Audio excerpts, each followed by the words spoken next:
round of applause for our two guests today, Allison and Erin. There you go. Snaps from Janae, applause from David. Look at that. You guys got it all. Welcome, Allison. Welcome, Erin. So let's start with some backgrounds. Erin, let's start with you. Tell us a little about yourself. And as part of your story, would love to hear about a career pivot that you've had to make in your career. Absolutely. So nice to meet you all. I'm really excited to be here. My name is Erin Rowe. I'm the founder of Next Step. We help people largely in their 20s connect with their A team. So career coaches, financial advisors, and other industry experts to, as Adriel was saying, kind of make the career navigation process less stressful and more empowering and in your control. I grew up in Northern Virginia, raised by two very hardworking parents who taught me, work really hard, go to a good school, get a good job, and you should just be happy and set for life. I did all of those things. I started working in management consulting, and 2 years in, I was very unhappy, very frustrated, and very confused because I thought I followed this, foolproof formula to achieve that type of fulfillment and happiness.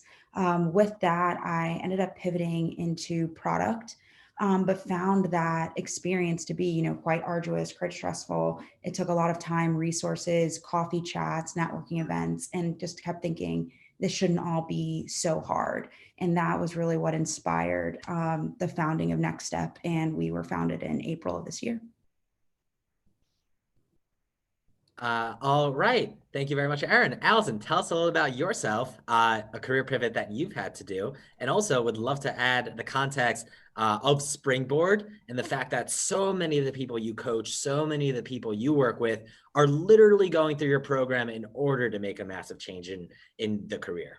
Yeah, I'd say it's like 99.9% probably of people that I've worked with and with my time in Springboard and before that. So my experience was predominantly, I've done agency in-house technical recruiting for most of my career, but I did pivot actually out of recruiting after feeling a little burnt out for a period of time. You'll hear a lot of people get burnt out from agency recruiting, but I transitioned actually to doing scheduling and project management for naval contracts, helping with software development.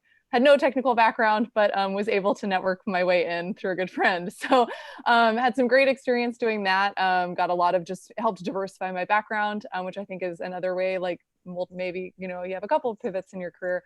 And then I actually got back into recruiting and doing that with Hired.com and with Springboard, where I've been working with a lot of, high volumes of people looking for roles within either tech industry or just broader industries, and have really enjoyed getting to work with people in those transitions. I've definitely had good, really easy job searches and really tough job searches. And I think those have made me more empathetic to the people that I've worked with as well. So I really am excited to get to learn more from you today and chat. Awesome. So folks, as you know, highly encouraged to drop questions into the chat or message them to me directly if you'd like. Drop them into the chat so everyone can see, and we're going to make this interactive. At the end of this, we're always going to break up into networking groups as always. That's the whole point of webinar working, half webinar, half networking. And so when we break into that, I'm going to give you a little challenge, but you can think about it now. I want you to talk about your last job, what you did, talk about your next job, what you expect it to be as specific as possible, kind of make it fulfilled, and then talk about one thing that you can bring from that last job into that next job. That's where we're going to make our introductions to the networking groups, because I think telling that story is really important. Practicing telling that story is really important. So you can think about that throughout. So drop questions into the chat and think about those two things. But where I want to start is with this, and we'll start with Allison. Changing careers is super hard. Right? It's incredibly challenging, telling the story, deciding to do it, building up the confidence, moving past the imposter syndrome. All of that is incredibly challenging. A lot of people, though, get excited by the opportunity to do so, especially when they're kind of forced out of a job, when they're forced out of an industry. What is the benefit, do you think, towards staying in an industry you've been in an industry you know a lot about, in an industry you spent, I know we got folks here who have spent 15 years in travel or 20 years in retail or whatever. What's the benefit to staying in an industry you know well? And what's the benefit towards switching and making a really big change? Yeah, so I think it all depends on, when you're looking for a job, if I, when I'm working with, people, my blunt answer is leverage your past experience because that's how you get your foot in the door. Because when I was recruiting, what you look for is proof, right? Where have you done this somewhere else? And I can tell you that's the most frustrating thing career transitioners have in the interview process is, and they kind of throw their hands up after a while and they're like, everybody just wants me to have experience. And how do I get experience when I'm trying to get it, right? And it's that catch 22. So I would say in that, and your career transition is not one step. It's not, oh, I transitioned. Okay, great. It's not just this one step process. Sometimes it can be 2 or 3 steps. It could be 3 or 4. But as long as you have that vision of what you want kind of the next 2 or 3 steps to look like, the next 3 or 4 steps to look like, that's really important because a lot of it's about expectation setting. If you think I'm going to have my dream job in one foul swoop, that's a lot of pressure to put on yourself. I wouldn't put that much on myself, and I do this for a living. And so it's one of those things where it's, okay, maybe my first transition is in the same industry where I have connections, I have industry knowledge. Maybe I speak a little bit more confidently as well in terms of my new skill set and the ones that I'm adding. And so that's where you can find a little bit more of a balance. I've noticed people are more confident in interviews. They're also, it's just easier to get your foot in the door a lot of the times, but that doesn't mean after working there for a year, you can't go look for something else in a different industry while you now at least have 1 to maybe 2 years of actual on the job experience in that new skill set under your belt. If you're just solely just trying to transition industries, you want to think about how your industry and what other industries your industry might support, right? So like, how are you in the supply chain of other industries so that you can maybe leverage that, right? So a lot of it really is about leverage. I think there's a lot of benefits to either side, but I think when you think about the kind of initial phase of do I stay in an industry or do I totally transition out, I think you can say yes to both and both are great. But I think sometimes if you're setting expectations, a lot of the times it can be best to think about, okay, what's my like smartest and most realistic first step? And sometimes it means staying in that industry, but with a new job title and networking your way into maybe a different department or things like that, where you've already established maybe some, rapport with people and things like that. Whereas, it can sometimes be a little bit trickier to make like the one foul swoop. But if you are, just gung ho on making that switch, having the right expectations is important.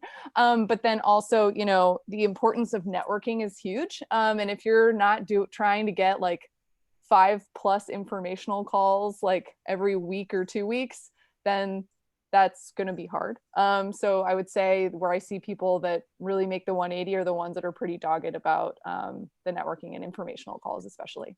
Erin, I'm going to go to you in a minute and talk about even the decision to switch industries at all, because I know a lot of folks come to you and say, should I do this? I'm thinking about doing this. And I want to know how you talk about those conversations. Yeah. But Allison, I like that concept of sort of micro transitions. Yeah. I don't know, maybe Yeah, changing roles, staying in industry, or changing industry, staying in a role, so you can kind of draw those comparisons. Can you give me a specific example? So give a little more context as a springboard, just so people understand kind of the kinds of people you're working with. And then give me a specific example of somebody who came through Springboard, maybe what they were doing before, what they wanted to do after, because they probably did a huge pivot in terms of their skill set, in terms of their goals, and how you guided them across that gap.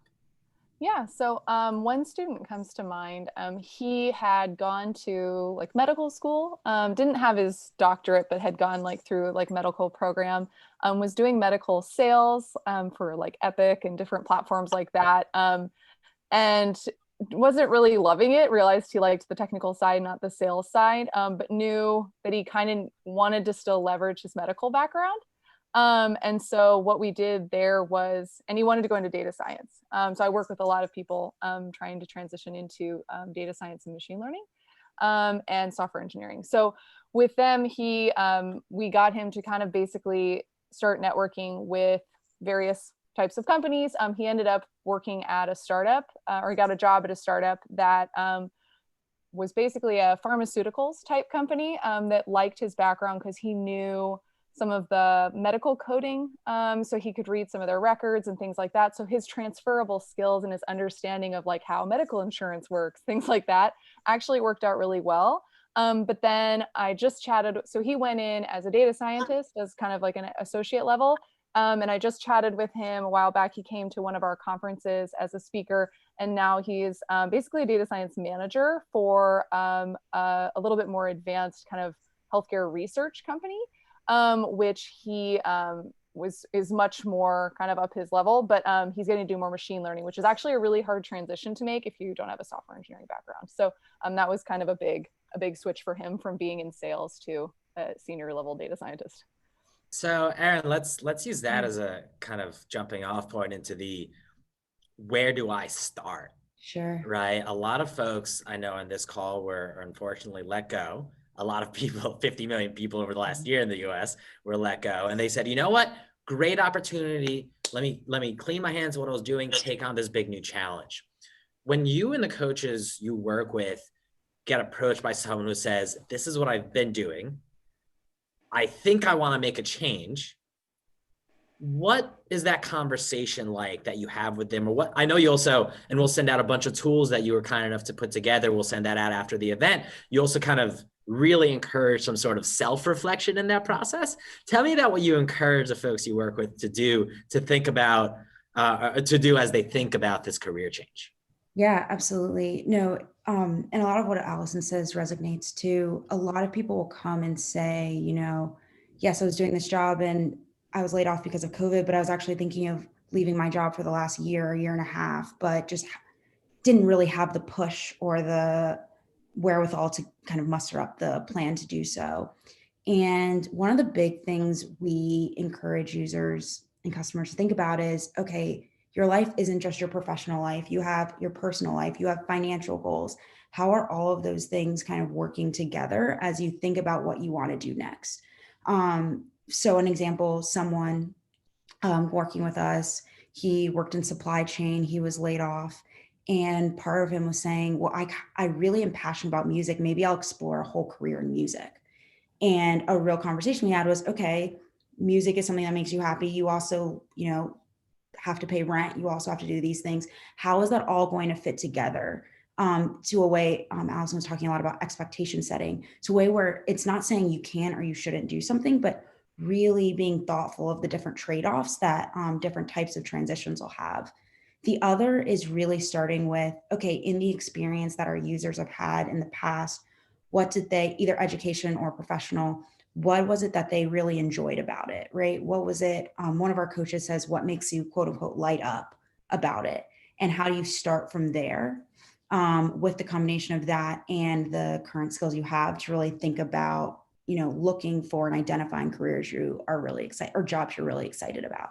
And then it becomes a lot about that, makes telling the story of why that job is a good fit much more authentic, feels much more relatable, and you're able to maybe showcase, okay, I have these gaps that I'm working on, but I'm also coming because I'm super, super interested in a career in A, B, or C thing because I've done all of this reflection and I know where I want to be in, 1, 5, 10 years.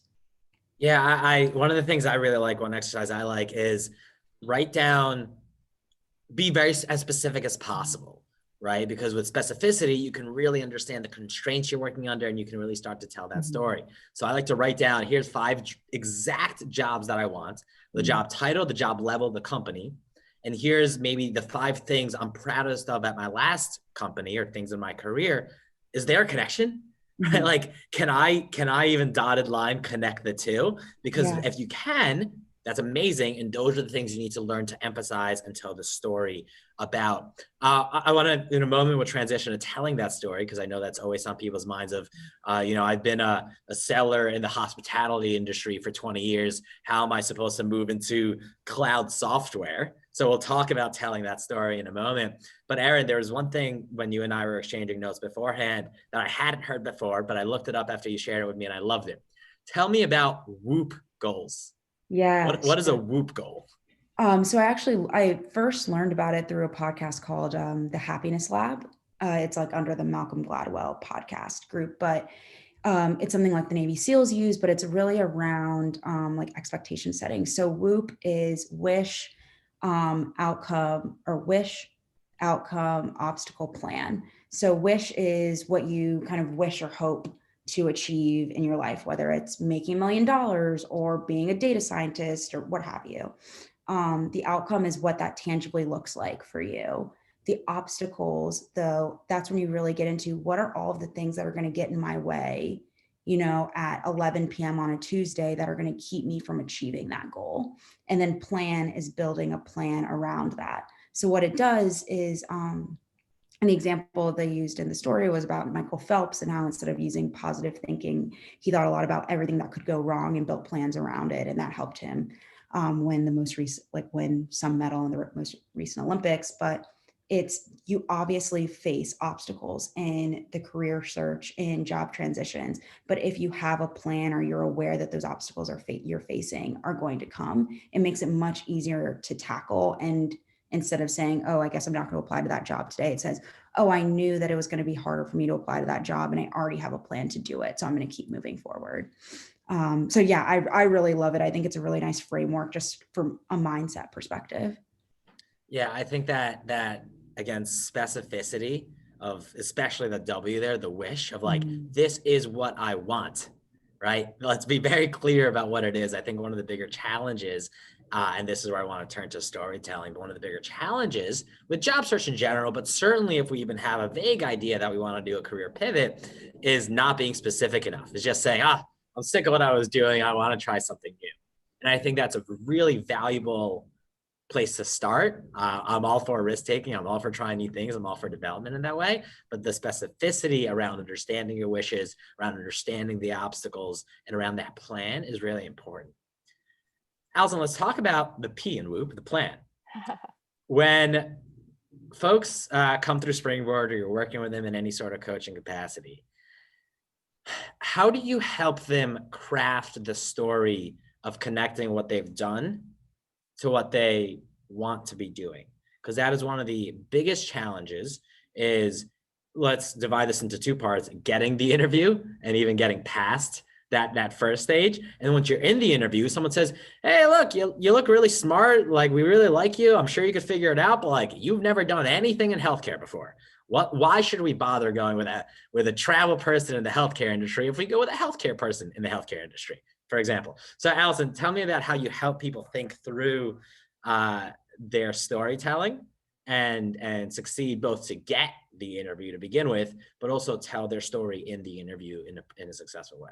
Yeah, no, and I would say the first kind of conversation we have around somebody's like narrative or their story is just the about section in their LinkedIn profile. That's usually where the conversation starts really early in our time with somebody.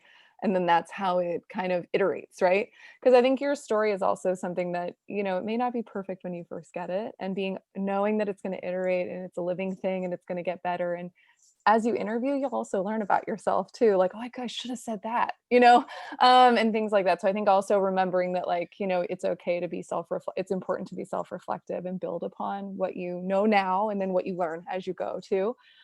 In terms of building it, I usually the kind of things, because the structure of it is usually what is that paralyzing point of actually, if somebody wants to write it down or say it out loud, is, well, what do I even say? How do I start? What do they want to hear? And that a lot of the times is a very paralyzing point, because you're not thinking about how you want to talk about yourself. You're thinking about, well, what do they want to hear about me? And it's more so, what are they going to perceive based off of what you say, right? So perception is a tricky game. And so that's why it's really important to be really clear about where you came from, what you've been doing to improve your skills or make the transition, and then where you want to go. So how I usually kind of lay it out for people is, what have you done? What are you doing right now? Either in your work or to make the transition. So it's always important to let them know you're trying to build your skills. You've been taking, LinkedIn learning courses on healthcare, learn, more about it. Or to your example, you have to show you're learning and engaging within the industry you're trying to get into. If you're not on community boards, if you're not following newsletters, if you're not up on things, then you're not going to have a good selling point for them either. So what are you doing right now to make this transition is really, really important. And then the second piece is, so what do you want to do with it, right? And if you don't give people that clear story and connect the dots for them, they're going to try and connect the dots for you, which usually does not work in your favor. People make really poor assumptions, and I can tell you as a recruiter, I make them very quickly. And it usually is very cynical, right? Recruiters have to be a cynic right off the bat. They've been burned before, like that's just the mentality they have when they're looking at these things. So that's why it's really important to make sure, to Adriel's point, that you're specific kind of in everything, that you're doing, but that you're also creating that storyline so that people understand that kind of whole story. But also, I will mark that it should be like no more than 5 or 6 sentences. No one will read long manifestos and like epilogues in anything or cover letters. I can tell you that. So brevity is really important. So if you are working on like a elevator pitch or about yourself or storytelling, edit, and say it out loud. Watch yourself in a mirror saying it. Really, really important that you're comfortable and it's more of a habitual thing versus not memorized, because then it can sound robotic, but really important that those are kind of all the elements because if you write a really great story, but you're really poor at delivering it, then it's kind of a moot point, right? So it's important to kind of have those 2 elements as part of the process. Yeah, I was talking to someone today, someone who was actually on this call about call it becoming a LinkedIn influencer, right? Every person looking for work gets all this advice about, oh, you got to be posting 5 times a week and you got to be a thought leader and you got to have engaging stuff and post videos and photos and whatever. And I think there's value to that but I also think, we were talking about one of the challenges of unemployment is, especially if you were very good at what you did and you're just laid off because the company changed, is that oftentimes your work feels like it should speak for itself. However, when you're changing industries or you're changing roles, your work no longer speaks for itself in the same way because it's not as relatable, right? It's speaking a different language. You got to somehow translate it. And one bit of advice that I give, and I also know that a lot of boot camps encourage their students to do the same thing, is really find ways to build up their, call it thought leadership, for lack of a better phrase, though that one's a pretty loaded term, in this space. And that should be done in ways that are genuine and make a lot of sense. If you're really extroverted and you want to write videos, I know there's a bunch of people on LinkedIn who are like, I'm a great salesperson. I'm looking for a new sales role. I'm going to post sales tips every single day of a video. If you're more introverted and you're just really interested in this new industry, or education's changing a lot during COVID, maybe you're a writer and you want to write these more thoughtful pieces that you publish either on your blog or on LinkedIn just to have there in order to build up the credibility that you are truly engaged in the industry, that you truly have something new to say, and that you really have something new to bring to that industry from where you were, could be really valuable. So my question for you, and this is for both of you, we'll start with Allison and we'll go to Erin. What actionable things do you recommend people do in order to establish their credibility as they begin to tell this story that I know I've never been in education before, or I know I've never done retail, or I know e-commerce is new, or I know I've only worked for Fortune 500s and now I'm applying for startups, but this is why I'm still great at it. What is something, first Allison, then Erin, you tell the people you work with that they should be doing in order to make that story legit? And I'll also make the note here, folks, this is the time for you to post any questions you have, and then we'll kind of call on you over the next 10 minutes. Yeah, no, there are so many elements. And I think the first thing that when we're coaching someone is meeting them where they're at. Everybody's comfort level is different. So we don't want to I usually describe it as, I'm not going to drop kick you out of your comfort zone, but I'm definitely going to give you a heavy nudge. And I'm going to expect progress, right? So that I'm going to, or growth. And I want the person to have growth mindset, that they want to get better at this. And so I think that's really important, is your mindset going into it. And then in terms of elements that you can do based off of whatever that step is, whether it's a big leap or a baby step, say you're not super comfortable posting things on LinkedIn, comment, start communicating with people within the comments. Just so you can kind of see what are people posting, and then, having those back and forths. Maybe you have a good conversation. I've had a lot of people have informational calls with people that they've chatted with through comments. So great. It seems like such a simple thing to do. Something that is a little bit more in time intensive, but can have really good rewards, is kind of sharing your journey, maybe in like a journal form or like kind of snippets on Medium. It's a really easy platform. A lot of people use it. And I know that I've had a lot of students share projects that they're working on, and they'll just share like little snippets as they're working on the project. I've had people write about their transition, like, going from sales to data, or, things like that, and kind of the concerns they had and why they chose to take a boot camp, things like that. So there's a lot of different elements there. And then I would also say, if there are other like platforms, so there's, I know for women, there is, and I'm blanking on the name of it, Alpha. So alpha.com is one where to connect like women in like tech and different industries. So different ways for you to share the things that you're developing, but getting out there. Also, not just limiting it to LinkedIn. I think if you are connected with a lot of people on Facebook, there are professional groups within Facebook. Obviously, you just want to make sure you're monitoring that, and not, keeping it in a professional way. Also Instagram, I've had people reach out to companies through direct messaging on Instagram because they liked their page.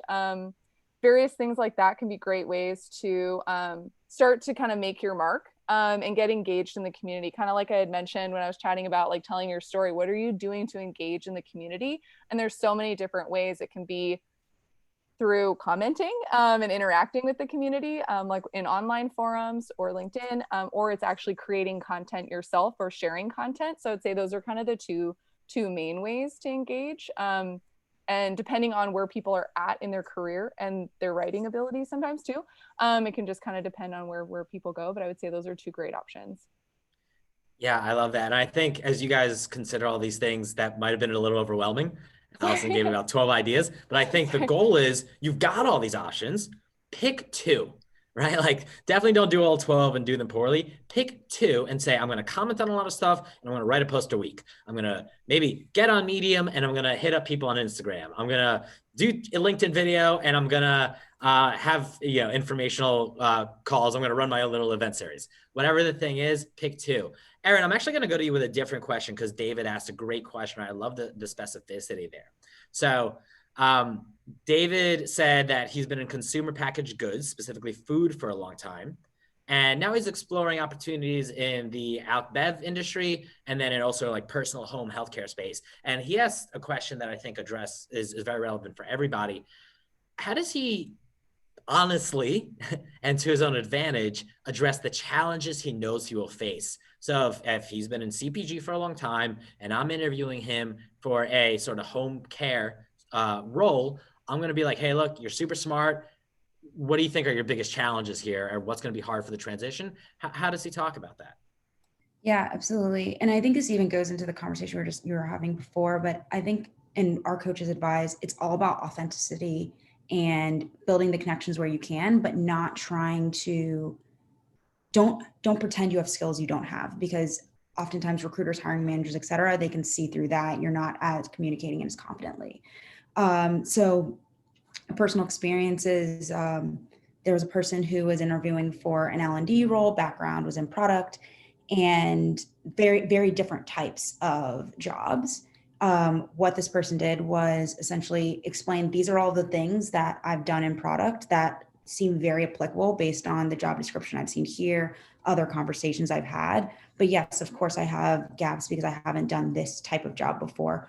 And then turn it back to the interviewer, oftentimes saying, what are your biggest fears in that? So then you can also start like squashing that person's fears, so that, to Allison's point earlier, they're not building a narrative about you themselves. You're kind of addressing it and tackling it head on. I think one of my favorite questions is like, what are your reservations for hiring me? So that by just upfront asking that question, you can just immediately address or kind of help discount some of the assumptions they've made. The other thing I'll say is informational interviews are huge here in saying and being really aware of what the gaps you have are, so that as you're telling a story, you can play to your strengths and also immediately call out where you see the gaps or weaknesses are in your background history, and what you've already done to start closing that gap, or why you're really interested in closing it. I want to, David, feel free to jump in there. Oh, our pal Evan Beckert is joining. I want to actually change topics really briefly and talk about rejection, and I want to talk about mental state and the time it takes to do this. So, important statistic: in the best economy of all time, folks are unemployed for over 4 months on average. Best economy ever, things couldn't be going better. You can imagine at this time, it's considerably harder. So I want to give Danielle the first question. And Danielle, let's unmute you. I want to give Danielle the first question in the context of how do we continue to persevere, and what should we be thinking about as we do a career pivot around the time it'll take, about what we should be thinking. But Danielle, why don't you go ahead and ask that question? Sure. So I have been very fortunate. I have to get my, positive hat on, but I've been very fortunate to have multiple interviews during the pandemic. And unfortunately, or fortunately, I'm getting to the final round, meeting with CMOs. And unfortunately, even in an interview process, I'll ask, do you have any reservations, concerns about my qualifications, the typical question that you ask. And, 9 times out of 10, they're saying you're the only candidate without the industry experience. And I guess, as you can tell, I'm still unemployed, so I'm losing in the final round. How do you, what are your recommendations to almost try to convince the hiring manager that, I have all this experience? In my situation, I've worked at startup Fortune 500 companies on the agency side, stuff like that. So, which, being a jack of all trades in various industries and size of companies, is kind of does a disservice for me, I think, more than helps me. But at the same time, I've tried to position myself to say, I'm in marketing, so I can market a piece of grass, with kind of my line to one hiring manager. It doesn't matter what the industry is. I've done it. I've showed it in various industries that I've been successful and showing those measurable results. But at the end of the day, I'm still losing. But I've heard from a lot of career coaches and recruiters that even if someone says that they like your diversity, in the 11th hour, they're going to go with the person with the industry experience. I don't know if that's true or not, but that's what I've heard from many people. But sorry, that was a very long-winded question, but I kind of wanted to set the whole scene for both of you. But just curious, Erin and Allison, what kind of feedback do you might have? And I'm sure this pertains to other people as well. Great question. How do we push it over the edge? Who wants to take that first? Allison, go for it. Yeah. So I think one of the things I would say first is, sometimes when you're talking with a company and you don't have experience in their industry, maybe instead of saying I can market anything, you don't want to make it seem like it's really easy to market for their industry, right? So, and not to assume that that's what you meant. I know that's not what you meant, but sometimes they may take it that way. So I think also just how you're communicating, how you want to learn about their industry and how you've already been spending some time researching it, but then also showing them examples of where you've learned new industries in the past, right? Be like, I've done this several times. This is my process for learning a new industry. And then you show that you have a skill of learning new industries versus I have aptitude for, picking these things up. Whereas, I'm a quick learner is the kiss of death in an interview, right? You never want to say I'm a quick learner, but you can say, I have a strong aptitude for learning new things, right? You're saying the exact same thing, but it sounds a little better. So it's all just kind of about the finesse and thinking about, that perception piece. How are they perceiving what I'm bringing to the table? And am I packaging it in a way, which I'm guessing with marketing too, it's, each company probably has a very nuanced way maybe of, how they see themselves. And it can be very personal even because it's the brand of the company. So I think sometimes maybe taking that into account too. Also, if you want to be really gutsy and if they have you, I'm sure some of them have you do projects, but if they don't, maybe do a sample, hey, I noticed you have this product. This is what I would have done. And I bet a lot of them would be very shocked and you're the only person that would do it. And that would make them, they would think you were really confident, really wanted to work there because you put in a lot of extra work. And that would make you beat out somebody that had actual industry experience because you showed a lot of skills they can't teach a person. Yeah, Erin, I'm going to give it to you next. But one other thought there, you guys know, for those who have been to our events, I often compare being in the job search to just sales. One of the things I almost always do when I'm selling a regular product is I have a slide on there that says why you should not buy this. And it's usually the first slide. And very specifically, like I was selling self-driving cars before this. And when I was going into businesses, I would just have a slide on there that said, here's where I want to start. Self-driving cars might be weird for your brand. They are super, super risky. They're crazy expensive and they don't really work yet. Now, that's out of the way, let's talk about why you should buy self-driving cars. So I like to be super blunt about it because, again, you're taking a swing, right? Like if you're not the safe bet, embrace not being the safe bet. Go for it. Danielle, you wore a Yankees hat to an interview when you knew the guy was a Mets fan. That is a risk I respect. And I think embrace taking that swing. Erin, let's give you a chance to respond to that. And then Jay, we're going to unmute you in a moment so you can ask your question. Yeah, I mean, everything Allison said was spot on to what I was thinking.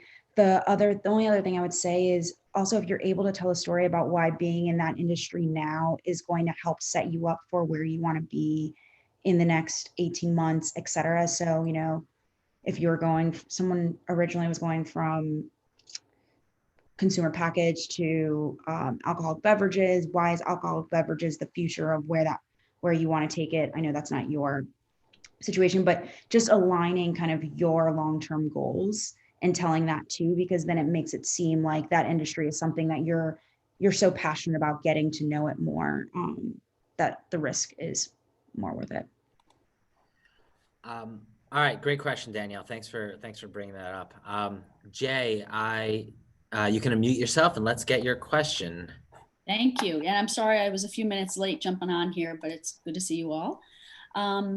So I am transitioning from one career where I owned my own firm for many, many years, CEO of a brand and marketing organization that I sold a few years ago. And I don't know, a couple of years ago said, this isn't my last chapter or my last few chapters. I really need to do something different. So I've got that baggage. It's called CEO on your resume, right? You guys know what that means. So that's number one. Number two is and I'll tie it all together. Number two is I'm looking to move into a different industry. And I want to go into a socially conscious, purpose-driven organization, be part of CSR, be part of, sustainability, be part of that team. I don't have that on my title, never did. My organization was somewhat focused on those things, but not enough that I can write all about it. So I have a passion for it. I certainly have learned a ton about it in the past few months, but it's always been a part of sort of my DNA. So I've got a couple things. I'm transitioning into a new industry. I have CEO baggage because people think I need to make $500,000 a year and I need to climb the ladder and I'm not going to take anything below a director or a VP or be in a C-level position. The truth and the reality of it is that I am knowingly committed to making this transition at this point in my life. This is what I want to do, honestly, truthfully. I'm not looking to climb the ladder. Yeah, do I want to grow and grow my team? Absolutely. Yeah, do I want to be with an organization that's growing? Absolutely. Do I need to earn $500,000? No, I don't. Do I need to bring value and be paid for that value? Yes, I do. So I'm not a volunteer on the other side of it. But I need to get the recruiters, the hiring managers, the people in the organization to believe that, because I know they've been burned before. They've hired people that have said, no, I'll take that manager job. I don't need the director level. And then 6 months later, they're looking for the title. They're looking for for the pay increase. They're looking to climb the rungs. I am truly not in that position. So that's A. And B, I truly, on the purpose-driven, socially conscious, spectrum, I might not be a 10, but I'm damn close. I'm an 8.5. I understand the industry. I've built brands and vision and missions for Fortune 10 companies as part of what I did as a consultant. So I need to bring that together to prove that this transition, my skill set is transferable. my true passion and my authenticity as to who I want to be next is real, and I'm not just pretending. And yeah, so I'd love your input. Thank you. Yeah, let's start with Erin, and then we'll give Allison a moment. Great question, Jay.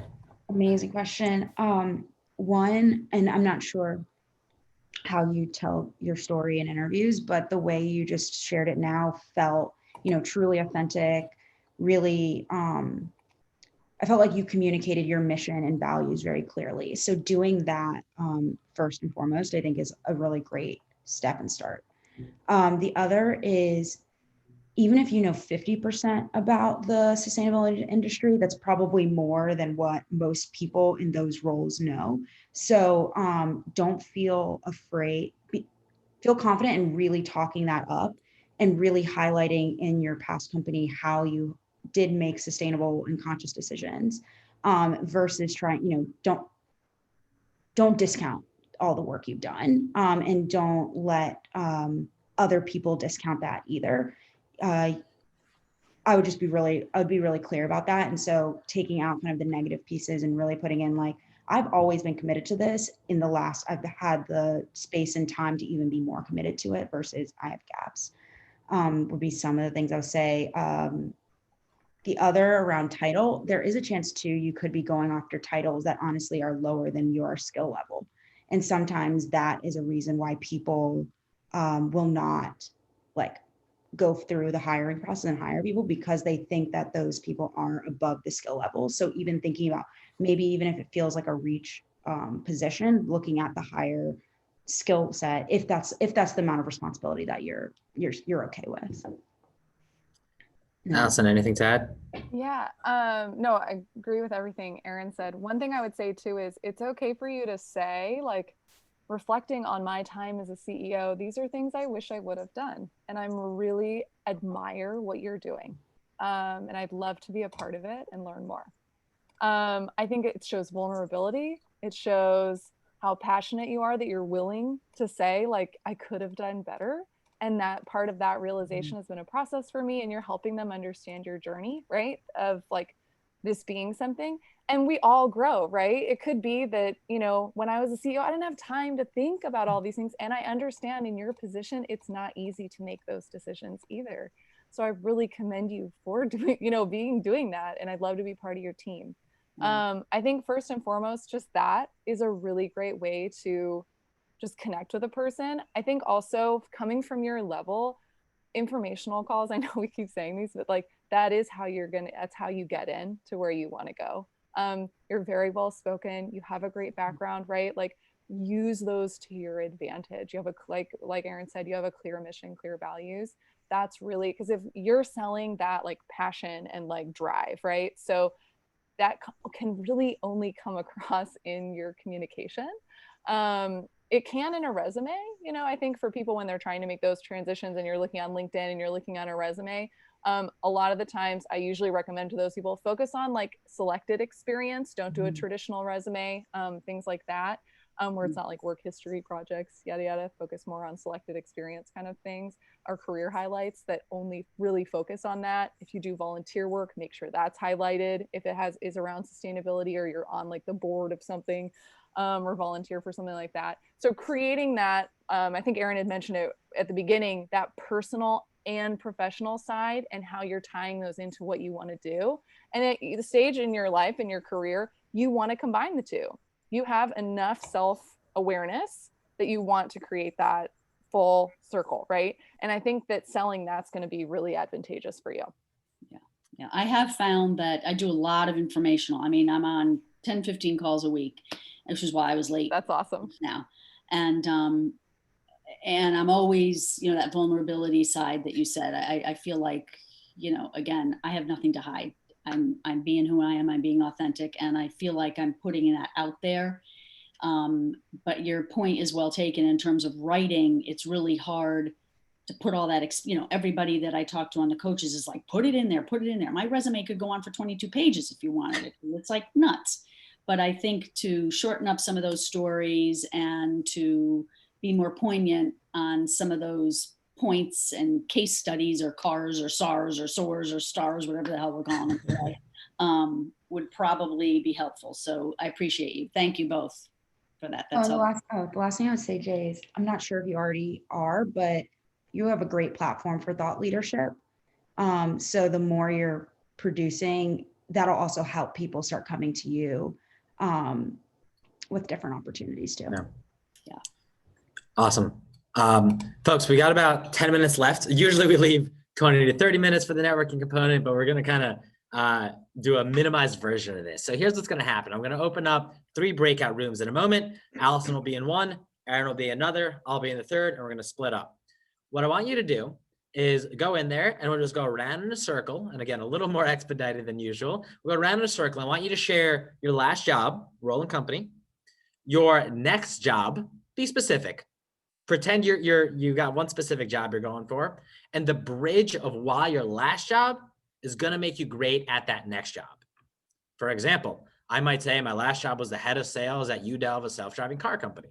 My next job, I'm going for a head of sales position at a internal warehouse robotics company. And the reason I'm going to be great is because I worked in a chaotic startup environment with a product that wasn't fully finished. And I think I can convert that into a product that is finally actually working for a much better success rate at closing with a complex sales structure. Period. Move on. The goal here is twofold. The first is when you say your next target company, maybe somebody there's got that connection for you. But the second is practice telling that story in a succinct manner.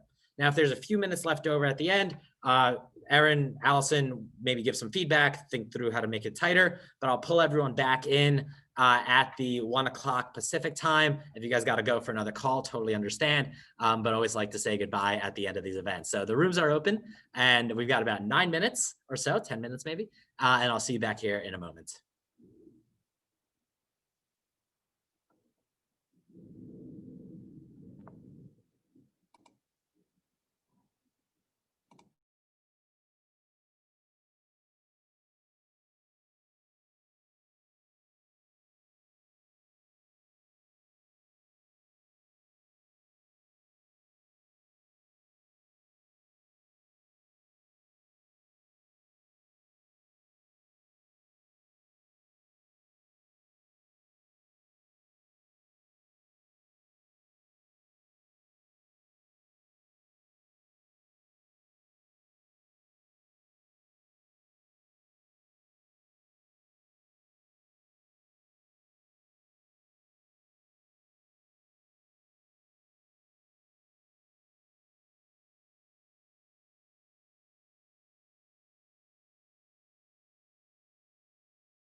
I guess we went quickly.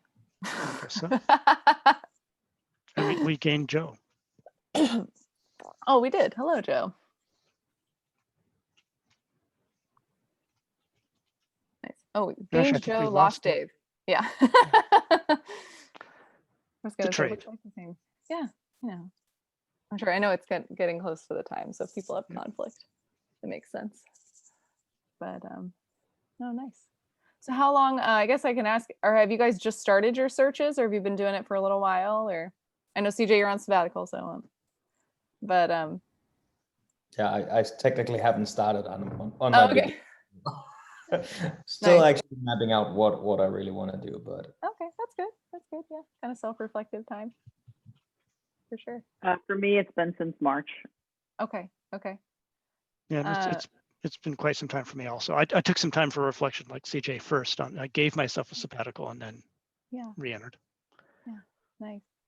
No, I know it's an interesting time. I will tell you from my end, people are hiring. I know it can seem like, that doesn't seem like there's maybe as aggressive, but as somebody that works for a platform that sees like job offers come through from people, we are seeing it. And those are for people that are trying to get like really entry level jobs. So I would say even harder sometimes. But I know, the higher you get up in a role, it can get trickier, but they are out there. I know I'm may sound cliche, but it is out there. It's happening. People are, flipping the switch and hiring people, which I know sometimes can just be the slog. But as a recruiter, I always am like, oh, I had experience in various times. I started recruiting in 2008, so that was interesting in terms of hiring phases in the history, at least of the U.S. But it's a different time because there's some industries that are booming, right? And then some that are, obviously heavier hit. So I think that's also helpful to see, with a pandemic, who in the supply chain of like helping people, is profiting, which I know sounds kind of bad, but in terms of, the people that are getting contracts or, gaining that where they need to hire more people a lot of times. I will say, Allison, to your point though, but something that I've noticed just being more active on LinkedIn and networking and talking with people, I have to say it is really amazing to see just so many people trying to share job openings and offer their help in any way that they can. It's kind of amazing, at least from my perspective, some people that have come out of like the woodwork that are like, hey, I know someone, I'll drop your name, your resume, whatever, it's just helpful. I mean, sometimes it works, sometimes it doesn't, but I do feel from a networking standpoint in those higher level positions, it is kind of like a numbers game. It is who you know. And the biggest thing for me is just keeping my mindset in the right direction. No, that's the hard part for sure. All right, folks. Hello, Allison. How do we do? Good. Yeah, they did great. Great squad. All right, did Erin come back yet? No, not yet. It looks like Erin's room's still in there. They'll be back momentarily. One of the things we talked about is how it seems like people have, there's a couple different kinds of pivots, right? Some people are taking one skill set and trying to bring it somewhere very different. Some people are saying there's an industry that I love and I'm going to do everything I can to get into that industry. And some people are just saying, here's a company I love or a client I've had before, and I can sort of move into there, and identifying the kind of pivot that you're doing can be really valuable